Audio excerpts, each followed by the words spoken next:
இது ஃபர்ஸ்ட் மலேசியாவின் செய்திகள் உங்களுக்காக.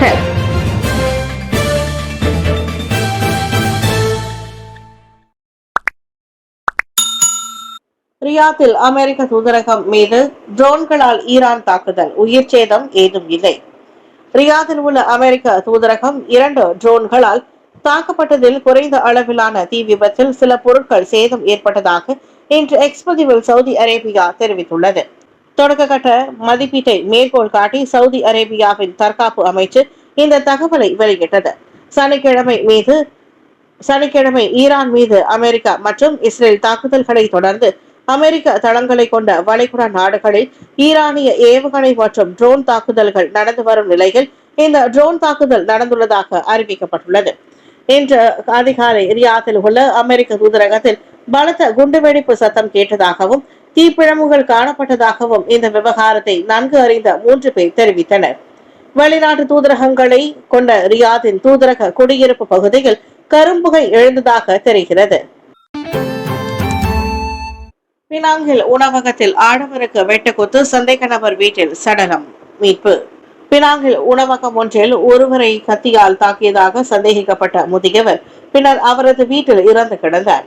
முன்னதாக வெட்டுக்குத்துக்கு ஆளாகி காயமடைந்த 58 வயது நபர் ரத்தம் தோய்ந்த நிலையில் போலீசில் புகார் அளித்தார். உடனடியாக விசாரணையில் இறங்கிய போலீஸ் சந்தேக நபரை அடையாளம் கண்டு ஜார்ஜ் டவுனில் உள்ள அவரது வீட்டை நெருங்கியது. ஆனால் அந்த வீட்டில் 68 வயது ஆடவர் உயிரிழந்த நிலையில் கண்டெடுக்கப்பட்டார். தாக்குதலுக்கு பயன்படுத்தப்பட்ட கத்தி சம்பவ இடத்திலிருந்து 50 மீட்டர் தொலைவில் பசார் புலாவ்திகோ சந்தைக்கு அருகே ஒரு குப்பை தொட்டியில் கண்டெடுக்கப்பட்டது. தாக்கப்பட்டவரும் தாக்கியவரும் அறிமுகமானவர்கள் என்றும் இருவருக்கும் இடையிலான பிரச்சனையே சம்பவத்துக்கு காரணம் என்றும் தொடக்க கட்ட விசாரணையில் தெரிய வந்துள்ளது. விமான நிலையத்தில் சிக்கிய பயணிகளுக்கு உணவு மற்றும் தங்கும் இட வசதி ஐக்கிய அரபு சிற்றரசு. நாடு முழுவதிலும் உள்ள விமான நிலையங்களில் சிக்கி தவிக்கும் அனைத்து சுற்றுப்பயணிகளுக்கும் உணவு மற்றும் தங்குமிட செலவை அரசாங்கமே ஏற்கும் என்று UAE எனப்படும் ஐக்கிய அரபு சிற்றரசின் சிவில் விமான போக்குவரத்து ஆணையம் அறிவித்துள்ளது. UAE வான்வெளி தற்காலிகமாக மூடப்பட்டதை தொடர்ந்து நாட்டிற்கு செல்லும் மற்றும் புறப்படும் அனைத்து விமானங்களும் பல நாட்களுக்கு ரத்து செய்யப்பட்டதால் பல சுற்றுலா பயணிகள் தவிர்க்க முடியாத சூழ்நிலையால் அசல் திட்டங்களை தாண்டி துபாயில் தங்க வேண்டிய கட்டாயம் ஏற்பட்டுள்ளது. நேற்று வெளியிடப்பட்ட ஒரு அறிக்கையில் தற்போதைய சூழ்நிலை முழுவதும் பாதிக்கப்பட்ட மற்றும் சிக்கி தவிக்கும் பயணிகளுக்கான தங்குமிடம் மற்றும் சிகிச்சைக்கான செலவை அரசாங்கம் முழுமையாக ஈடுகட்டும் என்று ஐக்கிய அரபு சிற்றரசின் சிவில் விமான போக்குவரத்து ஆணையம் வெளியிட்டுள்ள அறிக்கையில் தெரிவித்துள்ளது. சபக் பெர்னாம் கரையோரத்தில் 49 பேர் கைது, மனித கடத்தல் சந்தேகத்தில் போலீஸ் நடவடிக்கை. ஸ்லாங்கூர் சபக் பெர்னாம் கரையோரத்தில் மேற்கொள்ளப்பட்ட சிறப்பு ஓப்ஸ் பின்தாஸ் நடவடிக்கையில் போலீசார் 49 பேரை கைது செய்துள்ளனர். விடியற்காலை 2 மணிக்கு நடந்த இந்த நடவடிக்கையில் 42 முதல் 45 வயதுடைய 3 இந்தோனேசிய போம் படகோட்டிகள், 25 முதல் 40 வயதிலான 46 இந்தோனேசிய கள்ள குடியேறிகள் கைதாகினர். அவர்களில் 20 பெண்களும் அடங்குவர் என புக்கிட் அமான் குற்றப்புலனாய்வு துறையின் இயக்குனர் டாக்டர் M. குமார் கூறினார். சபாக் பெர்னாம் கரையோர வாயிலாக இந்தோனேசியாவின் தஞ்சுங் பலாய்க்கு திரும்பும் வழியில் அவர்கள் சிக்கினர். அந்த படகு சவாரிக்கு ஒவ்வொருவரும் 1500 ரிங்கிட் முதல் 2000 ரிங்கிட் வரை பணம் செலுத்தியதும் விசாரணையில் தெரிய வந்துள்ளது. அனைவரும் சபாக் பெர்னாம் போலீஸ் தலைமையகத்திற்கு கொண்டு செல்லப்பட்டு மேல் விசாரணை நடைபெற்று வருகிறது. அதிரடி திருப்பம், அல் குரானை அவமதித்த மாணவர் கடந்த ஆண்டே இஸ்லாத்தை தழுவியவர் என ஃபிர்டவுஸ் வாங் தகவல். இஸ்லாமியர்களின் புனித நூலான அல் குரானை காலால் மிதித்து அவமதித்ததாக அண்மையில் கைதான பல்கலைக்கழக மாணவர் உண்மையில் இஸ்லாத்தை ஏற்றுக்கொண்ட ஒரு முவாலாஃப் என தெரிய வந்துள்ளது. யாரும் எதிர்பாராத இந்த அதிரடி திருப்பத்தை பிரபல சுயேட்சை சமய சொற்பொழிவாளர் ஃபிர்டவுஸ் வாங் தனது பேஸ்புக்கில் உறுதிப்படுத்தினார். விக்னேஸ்வரன் என்ற இயற்பெயரை கொண்ட அந்த இளைஞர் கடந்த ஆண்டு ஏப்ரல் 25ஆம் தேதி தன்னார்வ அடிப்படையில் இஸ்லாத்தை தழுவினார். முகமது ஜைம் என்ற முஸ்லிம் பெயரையும் ஏற்றுக்கொண்டார். ஆரம்பத்தில் மதம் குறித்து ஆர்வத்துடன் இருந்தார். நான் தான் அவரை இஸ்லாத்தை தழுவ செய்ய வேண்டும் என்று இன்ஸ்டாகிராமில் தொடர்ந்து செய்தி அனுப்பி கொண்டே இருந்தார். செயலிலும் சொல்லிலும் பண்பானவர், அடக்கமானவர். இப்படிப்பட்டவர் அல் குரானை மிதித்தார் என கேள்விப்படும் போது நம்ப முடியாத அளவுக்கு அதிர்ச்சி அடைந்ததாக குறிப்பிட்ட ஃபெடாவுஸ், அவருக்குள் என்னதான் நடந்திருக்கும் என்பது புரியாத புதிராக இருப்பதாக சொன்னார். அம்மாணவரை யாராவது தூண்டி விட்டார்களா, சினமூட்டினார்களா அல்லது வேறு ஏதாவது நடந்திருக்குமோ என கேள்விகளை எழுப்பிய ஃபெடாவுஸ் அவருக்கு உதவ விரும்புவதாகவும் குறிப்பிட்டார். ஆனால் அதற்காக அவர் செய்தது தவறில்லை என்று ஆகிவிடாது. இஸ்லாத்தை அவமதித்த குற்றத்திற்கு அவர் முஸ்லிமோ இல்லையோ தண்டனையை அனுபவித்து ஆக வேண்டும். 2024 கணக்கு தணிக்கை பினாங்கு இந்து அறப்பணி வாரியத்திற்கு கிளீன் சான்றிதழ். பினாங்கு இந்து அறப்பணி வாரியம் 2024 டிசம்பர் 31ஆம் தேதியோடு முடிவடைந்த நிதியாண்டுக்கான தேசிய தலைமை கணக்கு தணிக்கையாளர் அறிக்கையில் எந்த திருத்தங்களும் இன்றி கிளீன் சர்டிபிகேட் சான்றிதழ் பெற்றுள்ளது. இந்த சான்றிதழ் ஆகஸ்ட் 2023 முதல் நியமிக்கப்பட்ட வாரிய ஆணையர்களின் திறன், பொறுப்புணர்வு மற்றும் வெளிப்படை தன்மை மிக்க நிர்வாகத்திற்கான அங்கீகாரமாகும் என அதன் தலைவர் ஆரிசன் ராயர் பெருமிதம் தெரிவித்தார். ஜலுத்தோங் எம்பியுமான ராயர் துணைத் தலைவரும் செனட்டருமான டாக்டர் லிங்கேஸ்வரன் ஆர் அருணாச்சலத்துடன் நாடாளுமன்றத்தில் நடத்திய செய்தியாளர் சந்திப்பில் அவ்வாறு கூறினார். 2024ஆம் ஆண்டில் அறவாரியம் சுமார் 7.5 மில்லியன் ரிங்கெட் வருவாயை ஈட்டியுள்ளது.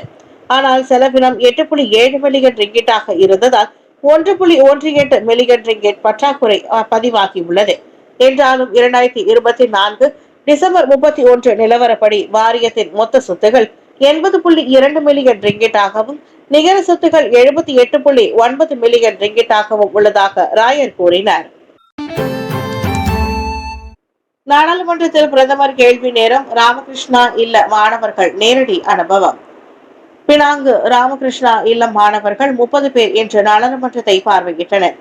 பிரதமர் கேள்வி நேரம் நேரடியாக நடைபெறுவதை கண்டு நாடாளுமன்ற செயல்முறை மற்றும் ஜனநாயக நடைமுறைகளை அவர்கள் நேரடியாக கண்டறிந்தனர்.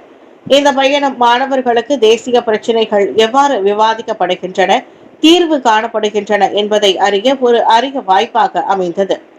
மக்களவையில் இருந்தபோது மாணவர்கள் பிரதமர் டாக்டர் ஸ்ரீ அன்வார் இப்ராஹிமை வரவேற்பறையில் சந்திக்கும் சிறப்பு வாய்ப்பையும் பெற்றனர். அப்போது Jelutong MP RSN Rayer, senator doctor Lingeshwaran R Arunachalam இருவரும் உடன் இருந்தனர். மாணவர்களுடன் அன்வார் அளவனாகி அவர்களுடன் குழு படமும் எடுத்துக்கொண்டார். மகளிர் குடும்பம் சமூக மேம்பாட்டுத்துறை துணை அமைச்சர் லிம்ஹூயிங்குடன் மாணவர்கள் புகைப்படம் எடுத்துக்கொண்டனர். இச்சந்திப்பு குழந்தைகளுக்கு மறக்க முடியாத தருணமாக அமைந்தது. நாட்டின் தலைவரை நேரில் காணும் அனுபவம் அவர்களுக்கு பெரும் ஊக்கமாக இருந்தது. அசாம்பாக்கி விவகாரத்தில் அரசு விசாரணை ஆணையம் அமைப்பது முன்கூட்டியே எடுக்கும் நடவடிக்கையாக இருக்கும் அன்வார். மலேசிய ஊழல் தடுப்பு ஆணையத்தின் தலைமை ஆணையர் தான் ஸ்ரீ அசாம்பாக்கி தொடர்பான குற்றச்சாட்டுகள் குறித்து அரசு விசாரணை ஆணையத்தை அமைப்பது முன்கூட்டியே எடுக்கும் நடவடிக்கையாக இருக்கும் என்று பிரதமர் டாக்டர் ஸ்ரீ அன்வார் இப்ராஹிம் தெரிவித்திருக்கிறார். அசாம்பாக்கியின் பங்குகள் குறித்த விசாரணை சிறப்பு விசாரணை குழுவின் அறிக்கை இந்த வாரம் நிறைவடையும் என்று எதிர்பார்க்கப்படுவதால் அதற்கு முன்னதாகவே அரசு விசாரணை ஆணையத்தை அமைப்பது பொருத்தமாக இருக்காது என அன்வார் சுட்டிக்காட்டினார். சட்டத்துறை தலைவர் தான் ஸ்ரீ முகமது துசுகே முக்தார் தலைமையிலான விசாரணை இந்த சில நாட்களுக்கு முடிவடையும். இந்த நிலையில் அரசு விசாரணை ஆணையம் மீதான ஒரு ஆலோசனையை தாம் ஏற்கவோ அல்லது நிராகரிக்கவோ இல்லை. சட்டத்துறை தலைவர் தலைமையிலான விசாரணை அறிக்கை 2 நாட்களில் தயாராகிவிடும் என்று தனக்கு தெரியும் என்பதால் அதன் பிறகு விசாரணையை நீட்டிக்க வேண்டிய அடிப்படை இருந்தால் அதற்கான அடுத்த கட்ட நடவடிக்கை எடுக்கப்படும் என்று இன்று மக்களவையில் பிரதமரின் கேள்வி பதில் நேரத்தின் போது அன்வார் தகவலை வெளியிட்டார். இனிமேல் தான் பெரிய தாக்குதலை வரும். இஸ்ரேல் ஈரான் போரில் ட்ரம்ப் எச்சரிக்கை. The big one is coming soon. அதாவது பெரிய தாக்குதலை இனிமேல் தான் வரும் என அமெரிக்க அதிபர் டொனால்ட் ட்ரம்ப் எச்சரிக்கை விடுத்துள்ளார். இஸ்ரேல் ஈரான் போர் சூழலில் அமெரிக்காவும் உள்ளே புகுந்து ஏற்கனவே ஈரானை கடுமையாக தாக்கி வருகிறது. அதன் உச்ச தலைவர் ஆயத்துல்லா அலி கமேனியும் கொன்றுவிடப்பட்டது. இதையடுத்தாவது அமெரிக்காவின் சீற்றம் தணியும் என எதிர்பார்த்தால் இன்னும் பெரிய தாக்குதல்கள் நெருங்கி வருவதாக கூறி ட்ரம்ப் பரபரப்பை அதிகரித்துள்ளார்.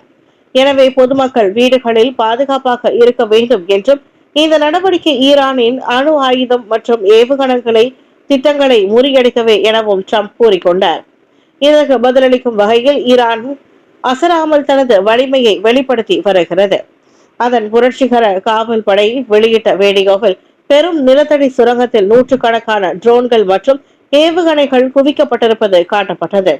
அதில் ஷஹத் 136 காமிகாசி ட்ரோன்கள், ஏவுகணை தளங்கள் தவிர்த்து ஆயுதலா கமேனியின் படங்களும் இடம்பெற்றிருந்தன. இது அமெரிக்கா மற்றும் இஸ்ரேலுக்கு நேரடியான சவாலாக கருதப்படுகிறது. அரசாங்கத்தை கவிழ்க்கும் சதி செல்வாக்குமிக்க யூதர்களுக்கும் தொடர்பு, அன்வார் அம்பலம். அரசாங்கத்தை கவிழ்க்கும் சதி குறித்து பிரதமர் ஸ்ரீ அன்வார் இப்ராஹிம் நாடாளுமன்றத்தில் இன்று அதிர்ச்சி தகவலை வெளியிட்டார். இந்த சதியில் அந்நிய சக்திகளுடன் உள்நாட்டினர் சிலர் கைகோர்த்தது தவிர செல்வாக்குமிக்க யூத தரப்புகளும் நேரடியாக சம்பந்தப்பட்டுள்ளதை அவர் அம்பலப்படுத்தினார். வெளிநாட்டு லாபி அமைப்புகள், வங்கியாளர்கள் மற்றும் அனைத்துலக ஊடக நிறுவனங்களை பயன்படுத்தி இந்த சதி திட்டம் 2024 ஆகஸ்டில் தொடங்கியது. 16வது பொது தேர்தல் வரை அது நீடிக்கும் என கண்டறியப்பட்டுள்ளது என்றார் அவர். போலீஸ் விசாரணையில் அது தெரிய வந்துள்ளதாக கூறிய அவர், முழுமையான விசாரணையை முடிக்க சிறிது காலம் தேவைப்படுவதாக சொன்னார். அதன் பின்னர் பொதுமக்களுக்கும் நாடாளுமன்ற உறுப்பினர்களுக்கும் தகவல் பகிரப்படும் என இன்று மக்களவையில் அன்வார் தெரிவித்தார். உள்ளூரின் முக்கிய புள்ளியும் வெளிநாட்டு ஊடகம் ஒன்றும் இணைந்து மடானி அரசாங்கத்தை கவிழ்க்க முயல்வதாக முன்னதாக தேசிய போலீஸ் படை தலைவர் ஸ்ரீ காலித் இஸ்மாயில் கூறியிருந்தது குறிப்பிடத்தக்கது.